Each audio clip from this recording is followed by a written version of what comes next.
Hello everyone, welcome to the collective learning. मैं हूं द्विवेदी। तो क्लास 6 की जियोग्राफी एनसीईआरटी हमने पढ़ा है। तो 1 से लेकर 8 तक चैप्टर वहां पे हमने कंप्लीट कर लिया है, बट एमसीक्यू वहां पे मैं नहीं करा था क्योंकि ये छोटी छोटी बुक है, तो उसका एमसीक्यू अब मैं करा रहा हूँ सभी चैप्टर का एक साथ। यहाँ पे जो भी टॉप 50 एमसीक्यू बन रहे हैं सभी मैं आपको कराऊँगा। यहाँ पर आपको ये भी दिखाया जाएगा अगर कुछ क्वेश्चन किसी एग्जाम में आए हुए हैं तो भी यहाँ पर टैग किया गया है। अगर किसी उसमें नहीं आया एक्सपेक्टेड क्वेश्चन है तो वो भी मैंने लिख के यहाँ पे दिया है। तो चलिए शुरू करते हैं। यहाँ पे क्वेश्चन नंबर फर्स्ट आप देख सकते हैं, न्यू मून या फिर अमावस्या को क्या कहते हैं? What is the new moon called? तो यहाँ पे इसका आंसर भी दिया गया है, आप आंसर भी दिया गया है। इसका आंसर क्या है? अमावस्या है। इसका डिटेल देख लेते हैं। तो अमावस्या वह स्थिति है जब चंद्रमा हमें दिखाई नहीं देता है। क्या होता है? जब हमें चंद्रमा दिखाई नहीं देता है उस समय क्या होता है? सूर्य और पृथ्वी के बीच में क्या होता है? चंद्रमा। अब दिन मून के जो है तो 8 यहाँ पे चरण दिखाए गए हैं, आप यहाँ पे देख सकते हैं। चंद्रमा के ये 8 चरण होते हैं। चलते हैं नेक्स्ट क्वेश्चन में। पूर्णिमा महीने में कितनी बार होती है? तो पूर्णिमा हर मास में एक ही बार होती है। आप देख सकते हैं यूपीएससी प्रीलिम 2025 में आया हुआ है। तो ये मतलब इतना आसान सा भी क्वेश्चन आ जाता है। ये क्लास 6 की जियोग्राफी का है, तो आप देख सकते हैं। आगे देखते हैं। यहाँ पे मॉक टेस्ट के क्वेश्चन है। चांद की सतह पर छाया किस कारण होती है? तो किस कारण होती है? चंद्रमा की भूमि। चांद की सतह क्या है? ऊबड़ खाबड़ है, इस वजह से वहाँ पे छाया होता है। संधि किन दो महासागरों को जोड़ती है? आर्कटिक और प्रशांत महासागर को जोड़ती है। यहाँ पे आप देख सकते हैं, इधर रजिया का पार्ट है और इधर यूएसए का, ये अलास्का है। यहाँ पे इन दोनों के बीच में यहाँ पे बेरिंग स्टेट पड़ती है। ठीक है, आगे चलते हैं। क्वेश्चन नंबर 5 देखते हैं। पॉइंटर तारे किसकी दिशा में इंगित करते हैं? पॉइंटर तारे आपने सप्तर्षि का नाम सुना होगा, तो उसी में आता है। ध्रुव तारे की सभी मिलकर के इशारा करते हैं। ये जो है पॉइंटर तारे सप्तर्षि मंडल का हिस्सा होते हैं और ये हमेशा ध्रुव तारे की ओर क्या करते हैं? इंगित करते हैं। इसके माध्यम से आप देख सकते हैं। यहाँ पे आप देख सकते हैं नीचे यहाँ पे डबल, मेराकेर, उर्सा मेजर, ये जो दिखाया गया है ये सभी तारों के समूह हैं। यही क्या करते हैं? ध्रुव तारे की ओर पॉइंट करते हैं। नेक्स्ट क्वेश्चन देखते हैं। कौन सा ग्रह अपनी परिक्रमा में धीमे घूमता है? ये जो दिए गए हैं बुध, शुक्र, पृथ्वी, मंगल, तो इनमें से कौन सा है? शुक्र ग्रह है। शुक्र ग्रह की घूर्णन गति इतनी धीमी है कि वह उसका एक दिन 1 वर्ष से लंबा होता है। तो यानी कि उसका जो भी दिन होता है वो 1 वर्ष से भी ज़्यादा लंबा होता है। यहाँ पे आप देख सकते हैं, सबसे पहले बुध, उसके बाद शुक्र, उसके बाद पृथ्वी आता है। टोटल यहाँ पे 8 ग्रह हैं। ठीक है, आगे चलते हैं। क्वेश्चन नंबर 7 देखिए। कौन सा महासागर वाणिज्य के लिए सबसे व्यस्त है? Which ocean is the busiest for commerce? या कमर्शियल यूज में किसका यूज सबसे ज़्यादा होता है? तो आंसर क्या है? अटलांटिक है। अटलांटिक महासागर यूरोप और अमेरिका के बीच स्थित है। यहाँ पे आप देख सकते हैं, ऊपर वाला पार्ट नॉर्थ अटलांटिक, नीचे वाला साउथ अटलांटिक कहलाता है। पार्ट क्या कहलाएगा? ये नॉर्थ अटलांटिक कहलाएगा और ये नीचे वाला साउथ अटलांटिक कहलाता है। आगे चलते हैं। चीन किस प्रकार का समय उपयोग करता है? तो इसका आंसर क्या है? केवल एक समय क्षेत्र। यहाँ पे मतलब टाइम जोन के बारे में पूछा गया कि कितने टाइम जोन का उपयोग करता है। सब ज़्यादा कौन करता है? रूस करता है। चीन भी कितने करता है? एक ही करता है, GMT 8 का उपयोग करता है। भारत कौन सा करता है? यहाँ पे आप भारत के बारे में देख सकते हैं। भारत का जो टाइम जोन है 82.5 डिग्री ईस्ट लॉन्गिट्यूड पे पड़ता है। यहाँ पे आप भारत का भी देख सकते हैं। भारत भी एक ही यूज करता है और चाइना भी एक ही यूज करता है। याद रखिएगा, ये GMT होता है। नेक्स्ट क्वेश्चन देते हैं। यूरोप किन विशेषताओं से जुड़ा हुआ है? 3 और पानी, आर्कटिक वृत्त से गुजरता है, दोनों सही या फिर कोई नहीं? तो क्या होगा? यहाँ पे दोनों ही इसके सही हैं। दोनों ही यहाँ पे सही है। यूरोप एक प्रायद्वीप है और आर्कटिक वृत्त इससे होकर गुजरता है। यहाँ पे आप देख सकते हैं यूरोप आर्कटिक वृत्त, यानी कि ये नॉर्थ पोल, ऊपर की तरफ नॉर्थ पोल होगा, इधर आर्कटिक वृत्त है। तो ये भी एक प्रायद्वीप है। प्रायद्वीप का मतलब क्या होता है? जो 3 तरफ से जल से घिरा हुआ है। इधर से मतलब नॉर्थ से हो गया, वेस्ट से, और ये साउथ से, तीनों तरफ से घिरा हुआ है समुद्र से। अगला क्वेश्चन देखते हैं। Question number 10। दिन और रात किस कारण होते हैं? ये SSC और रेलवे में एक्सपेक्टेड है कि ये SSC, CGL और रेलवे NTPC 2023 में आ चुका है। तो इसको आप देख सकते हैं। इसका करेक्ट आंसर होगा घूर्णन के कारण। ये तो सभी को पता है। दिन और रात होते हैं। और पृथ्वी जो सूर्य के चारों तरफ घूमती है उससे क्या होता है? उससे ऋतुओं का परिवर्तन होता है। चलिए आगे नेक्स्ट क्वेश्चन देखते हैं। तो यहाँ पे देखिए, पृथ्वी अपनी ये एक्सपेक्टेड है विषुवत रेखा किस अक्षांश पर स्थित है? 23.5 डिग्री नॉर्थ, 23.5 डिग्री दक्षिण, 0 अंश या फिर 90 डिग्री उत्तर। तो इसका करेक्ट आंसर क्या होगा? 0 डिग्री पे स्थित है। विषुवत रेखा पृथ्वी को क्या करती है? 2 भागों में विभाजित करती है। अच्छा, विषुवत नहीं, इक्वेटर इसको किस पार्ट में? ये नॉर्थ में और ये साउथ में डिवाइड करती है। अगला क्वेश्चन देखते हैं, क्वेश्चन नंबर 12। प्राइम मेरिडियन किस देश से होकर गुजरती है? The prime meridian passes through which country? तो इसका आंसर क्या है? इंग्लैंड, यानी कि जिसको GMT बोलते हैं, ग्रीनविच टाइम। तो कहाँ से मतलब गुजरता है? इंग्लैंड से। इंग्लैंड की एक वेधशाला है, वहाँ से ये गुजरता है। ग्रीनविच इंग्लैंड से होकर गुजरती है, जिसे 0 अंश देशांतर माना जाता है। अगला देखते हैं, क्वेश्चन नंबर 13। भारत की सबसे लंबी तटरेखा किस राज्य की है? तो तटरेखा का मतलब क्या हुआ? जो कि समुद्र से मिलती हो। तो गुजरात की तटरेखा लगभग 1600 किलोमीटर है, जो कि सबसे ज़्यादा बड़ी है। यहाँ पे आप ये देख सकते हैं, गुजरात यहाँ पे आपको दिखाया गया है। तो इसकी तटरेखा सबसे ज़्यादा लंबी है, 1600 किलोमीटर। आगे चलते हैं, क्वेश्चन नंबर 14 है, भारत में मानसून जलवायु की विशेषता क्या है? तो ग्रीष्म व वर्षा दोनों तरह के। का कार्य नक्शे में क्या होता है? What is the function of scale in the map? रंग दर्शाना, दिशा बताना, दूरी मापना, स्थानों के नाम बताना। तो इसका करेक्ट आंसर क्या होगा? दूरी मापना। यानी स्केल जो भी होता है वो दूरी मापने के लिए काम आता है। कोई भी मैप आप जब देखते हैं तो उसके नीचे या ऊपर कहीं पे नीचे ही मैक्सिमम टाइम दिया रहता है। तो किस लिए होता है? दूरी मापने के लिए। कौन सी दिशा को प्राथमिक दिशा नहीं माना जाता? Which are the following is not a prime direction? तो 4 क्या होती हैं? मुख्य दिशाएं होती है।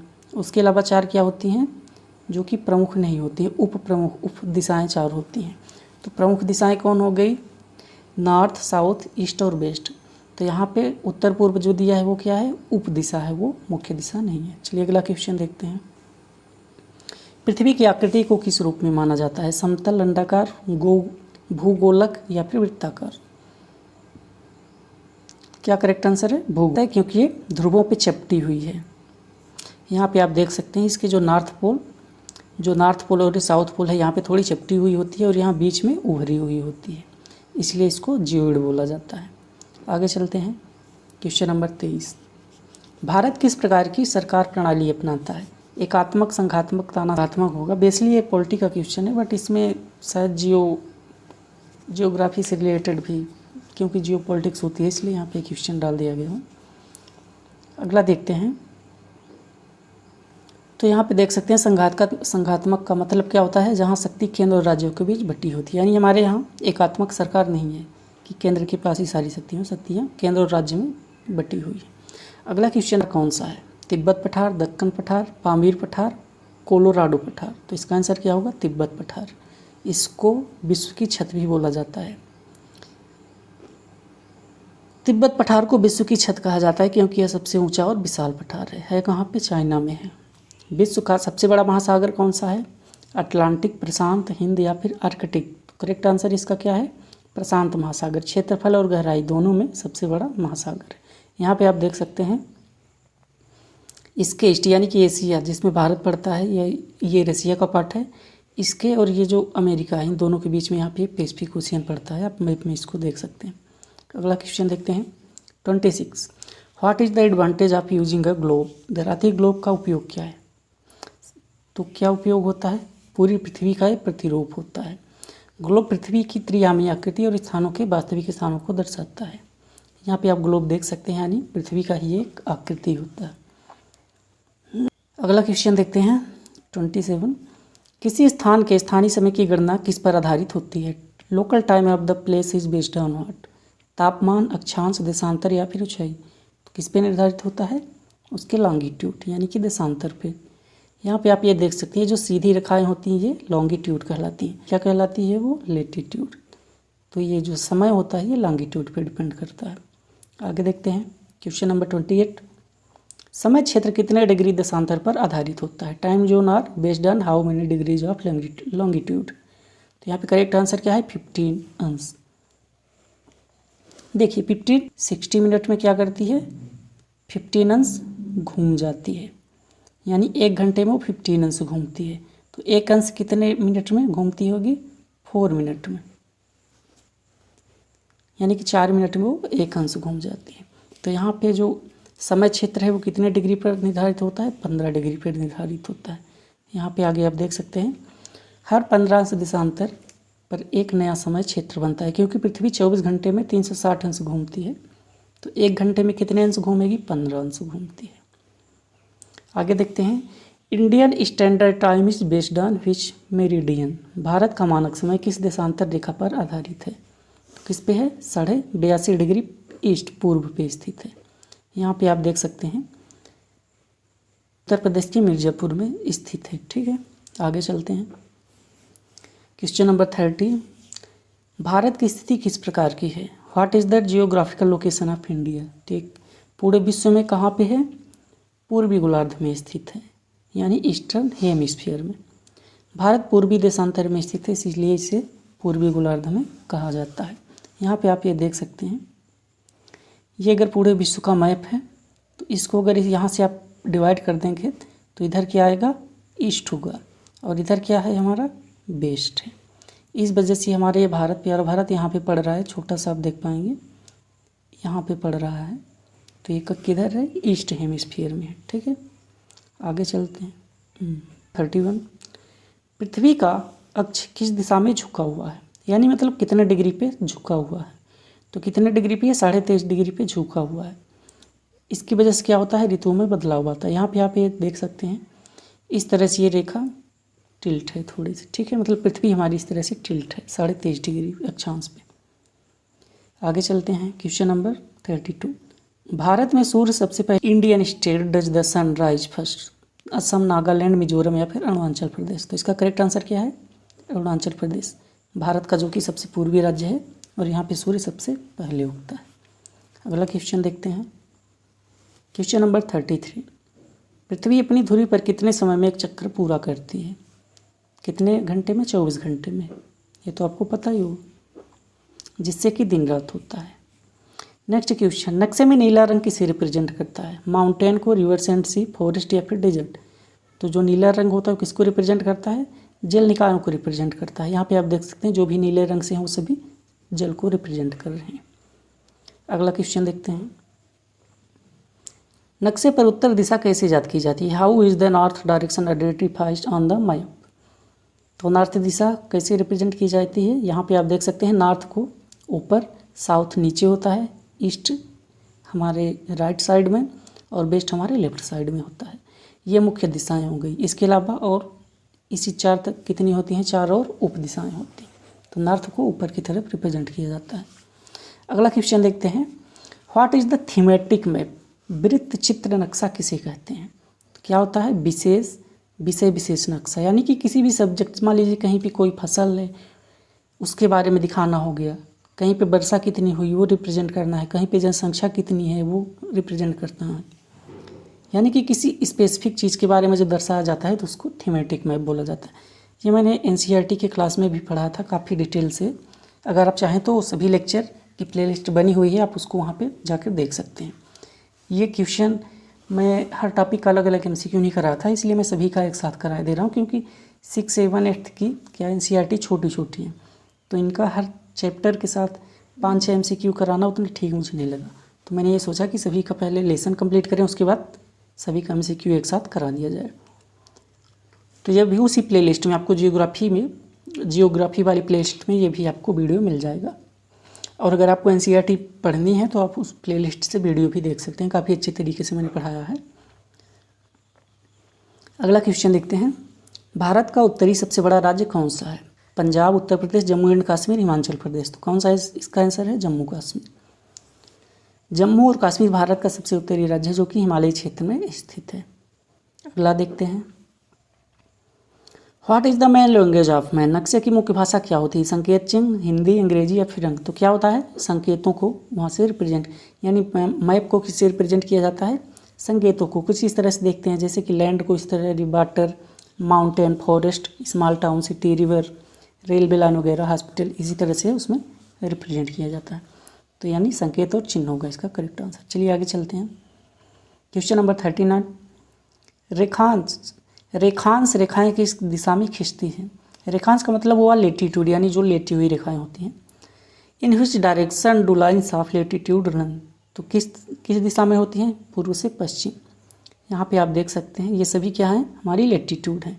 इस तरह से, यानी पूर्व से पश्चिम की तरफ इस तरह से ये होती हैं, ठीक है ना, इस तरह से, तो पूर्व से पश्चिम की ओर। What type of climate is found in desert, रेगिस्तान में किस प्रकार की जलवायु पाई जाती है? तो शुष्क या फिर ध्रुवीय। तो इसका करेक्ट आंसर क्या होगा? एरिड होगा। क्यों होगा? क्योंकि ये रेगिस्तान ऐसा ही होता है जहाँ पे कुछ भी उपज नहीं होती। क्यों नहीं होती? क्योंकि वहाँ पे बारिश ही नहीं होती। तो बारिश कहाँ पे नहीं होगी? जहाँ पे एरिड एरिया होगा, शुष्क होगा। आप हमारे देखते हैं नक्शे पर दिशा दर्शाने के लिए कौन सा उपकरण उपयोग किया जाता है? Which instrument is use to show direction on the map? Barometer, thermometer, compass या फिर एनेमोमीटर? तो इसका करेक्ट आंसर क्या होगा? कंपास होगा। कुछ इस तरह से यहाँ पे कंपास दिशा बताने वाला यंत्र है, जिसमें क्या होता है, एक चुंबकीय सुई होती है जो सदैव उत्तर दिशा की ओर इशारा करती है। यहाँ पे आप देख सकते हैं नॉर्थ दिशा की ओर एक सुई इस तरह से हमेशा रिप्रेजेंट करती रहती है, ये कंपास होता है। अगला क्वेश्चन देखते हैं। धरातली आकृतियों के अध्ययन को क्या कहा जाता है? What is the study of landform called? तो इसको क्या बोला जाता है? स्थलाकृति, यानी कि टोपोग्राफी बोला जाता है। स्थलाकृति वह अध्ययन है जिसमें पृथ्वी की सतह की भौतिक विशेषताएं जैसे पहाड़, पठार, मैदान सभी शामिल होते हैं। यहाँ पे आप देख सकते हैं जैसे कि टेरेन हो गया, माउंटेन, हिल्स, रिवर, लेक्स, इन सभी की स्टडी की जाती है तो इसको क्या बोला जाता है? स्थलाकृति, यानी कि टोपोग्राफी। अगला क्वेश्चन देखते हैं 43। निम्नलिखित में कौन सा एक प्राकृतिक भू आकृति है? Which are the following is a natural landform? बांध, पुल, पहाड़, इमारत। तो इसमें से कौन सा है? पहाड़, जो कि नेचुरल है, बाकी सभी अपने से बनाया जाता है। ये पहाड़ किससे बनते हैं? जो कि प्लेट टेक्टोनिक्स की प्रक्रिया से बनते हैं। अगला क्वेश्चन देखते हैं। यहाँ पे आप ये पहाड़ देख सकते हैं। अगला क्वेश्चन है, निम्नलिखित में से कौन सा मानव निर्मित स्थल आकृति है? पठार, नदी, बांध या फिर पर्वत? तो मनुष्य किसको बना सकता है? डैम को बना सकता है। तो इसका करेक्ट आंसर बांध होगा। अगला क्वेश्चन देखते हैं। What is the main factor that determine climate? जलवायु का प्रमुख निर्धारक तत्व क्या होता है? तो क्या होता है? अक्षांश होता है। यहाँ पे आप देख सकते हैं लेटीट्यूड, जो ये इक्वेटर यहाँ पे दिखाया गया है 0 डिग्री, यही सभी क्या होते हैं? इसके जलवायु को निर्धारित करते हैं। जलवायु मुख्यतः अक्षांश पर निर्भर करती है क्योंकि यह सूर्य की ऊष्मा प्राप्त करने की मात्रा को प्रभावित करता है। अगला क्वेश्चन देखते हैं 46। वह काल जब पृथ्वी सूर्य के सबसे पास होती है क्या कहलाता है? What is the period called when earth is closest to the sun? विषुव, अपसौर, उपसौर, सूर्य ग्रहण। तो इसको क्या बोला जाता है? उपसौर, जिसको पेरिहीलियन बोलते हैं। जब पृथ्वी सूर्य के सबसे निकट होती है तो उसे उपसौर या फिर पेरिहीलियन कहते हैं। यहाँ पे आप देख सकते हैं पेरिहीलियन में अर्थ क्या होती है? सन के सबसे ज़्यादा करीब होती है। अपहेलियन में सबसे ज़्यादा दूर होती है। ये इसी क्लास की एनसीईआरटी में मैंने डिटेल से पढ़ाया। अगर आपको इसके बारे में पढ़ना हो तो प्लेलिस्ट में जाकर देख सकते हैं। अगला क्वेश्चन है, भूमध्य रेखा पर दिन और रात की अवधि कैसी होती है? What is the duration of day and night at the equator? होता है दिन और रात दोनों बराबर होती हैं। भूमध्य रेखा पर दिन और रात लगभग समान होते हैं, क्रमशः 12 घंटे का प्रत्येक। भूमध्य रेखा यहाँ पे कौन सी है? आप देख सकते हैं ऊपर करके रेखा, फिर भूमध्य रेखा, फिर मकर रेखा, तीनों दिखाई गई हैं। भूमध्य रेखा 0 अंश से गुजरती है। अगला क्वेश्चन देखते हैं, सौर मंडल में कितने ग्रह? How many planets are there in the solar system? तो इसका करेक्ट आंसर क्या होगा? 8 हैं। बुध, शुक्र, पृथ्वी, मंगल, बृहस्पति, शनि, अरुण, वरुण, ये सभी क्या हैं? अगला क्वेश्चन देखते हैं, वायुमंडल में सबसे अधिक मात्रा में कौन सी गैस पाई जाती है? Which gas is found in the highest amount in earth atmosphere? Oxygen, CO2, nitrogen या फिर हाइड्रोजन? तो इसका करेक्ट आंसर क्या है? नाइट्रोजन है, जो कि 78% पाया जाता है। इसके अलावा आप यहाँ पे देख सकते हैं नाइट्रोजन 78%, ऑक्सीजन 20.95% यानी समथिंग 21%, उसके बाद आर्गन, CO2 हो गया, नियान, ये सभी गैसें पाई जाती हैं अलग अलग मात्रा में। लेकिन ये क्या है? पृथ्वी की सतह के पास है। जैसे जैसे हम पृथ्वी के ऊपर जाते हैं तो इसकी मात्रा चेंज होती है, तो फिर वहाँ पे ऊपर जाने पर क्या होता है? नाइट्रोजन और ऑक्सीजन की मात्रा मिलाकर 99% तक लगभग पहुँच जाती है, और नीचे ये कंपोजिशन होता है गैसों का। अगला क्वेश्चन देखते हैं, how does the earth appear from space? अंतरिक्ष से पृथ्वी कैसी दिखाई देती है? तो ये तो नीला ग्रह बोला जाता है, नीली ही दिखाई देती हो पृथ्वी। ये क्यों दिखाई देती है? क्योंकि जल से भरा हुआ है। तो ये हमारा आज का लास्ट क्वेश्चन था। तो क्लास 6 की जो भी जियोग्राफी हमने पढ़ा, सभी चैप्टर के साथ MCQ 5-5, 4-4 बनाना उतना बेटर मुझे ठीक नहीं लगा, इसलिए मैंने जब सारी एनसीईआरटी उसकी कंप्लीट हो गई तो उसका मैंने सभी का एक साथ, ये जो टॉप 50 क्वेश्चन है सभी मैंने करा दिया है। इसके अलावा जैसे जैसे अगली क्लासों में जाएंगे तो जैसे 9th 10th वहाँ पे हर चैप्टर के साथ MCQ कराने की मैं कोशिश करूँगा। पर अभी क्लास 8 तक की जैसे मान लीजिए हिस्ट्री हो गया, मान लीजिए हिस्ट्री पढ़ते हैं, जियोग्राफी पढ़ते हैं या फिर इकोनॉमिक पढ़ते हैं, तो इसके साथ मैं क्या करूँगा, जब सारी मतलब बुक कंप्लीट हो जाएगी उसके बाद मैं मोस्ट इंपॉर्टेंट जो भी यहाँ पे MCQ होंगे उस सभी को मैं एक साथ करा दूँगा, जैसे 50 या 100 क्वेश्चन जैसे भी बनेंगे। तो इस तरह से आप देख सकते हैं।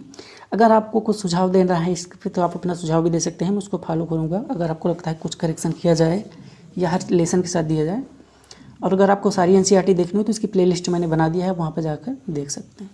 तो इस वीडियो को यहीं पे समाप्त करते हैं।